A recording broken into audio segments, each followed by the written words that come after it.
माघ बिहू से पहले असम के लिए खुशखबरी। असम के मुख्यमंत्री हेमंत बिस्व शर्मा ने गड्ढा रिपोर्टिंग पहल की घोषणा।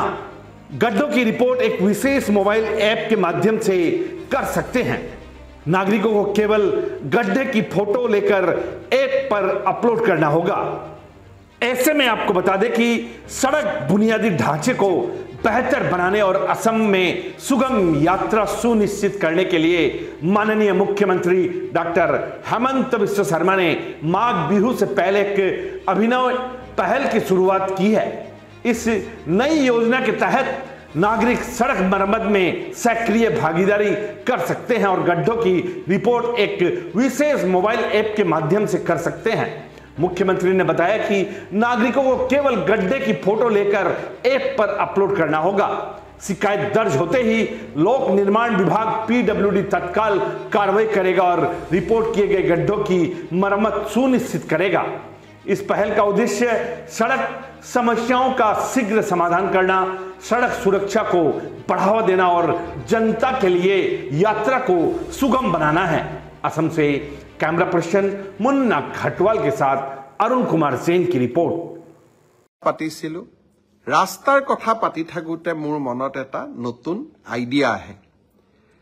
रास्तात जे आमी गात बिलाक देखा पाऊं, এই গাত বিলাক যদি আপোনালোকে ফটো মাৰি এটা এপত দিয়ে, পিডব্লিউডি ডিপাৰ্টমেণ্টে সেই এপটো চাই আৰু লগে লগে গাতবোৰ মাৰি দিয়ে, কিমান ধুনীয়া লাগিব।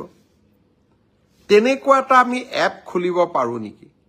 সমগ্ৰ ৰাজ্যখনত নহলেও গুৱাহাটী, তেজপুৰ, যোৰহাট, ডিব্ৰুগড়, শিলচৰ এই 5খন চহৰত বাবে আৰম্ভণি পৰ্যায়ত আমি এটা এপ খুলিম, যতে ৰাস্তা গাত দেখিছো আপোনালোকে তাৰ পৰাই ফটো তুলিব আৰু আপোনালোকে তাতেই সেই জায়গাটোৰ সংকেত দিব, যাক আমি লেটিটিউড বুলি কওঁ বা আমি তাৰ জিঅ' ফেন্সিং বুলি কওঁ। সেই জায়গাখিনিৰ জিঅ' ফেন্সিং কৰি দিয়াৰ লগে লগে পিডব্লিউডি ডিপাৰ্টমেণ্টে এপটোত গম পাব, অমুক জায়গাত ৰাস্তাৰ গাত হৈছে আৰু দুদিনৰ ভিতৰতে গৈ গাতটো মাৰি দিব। ভাল নালাগিব জানো? নতুন অসম।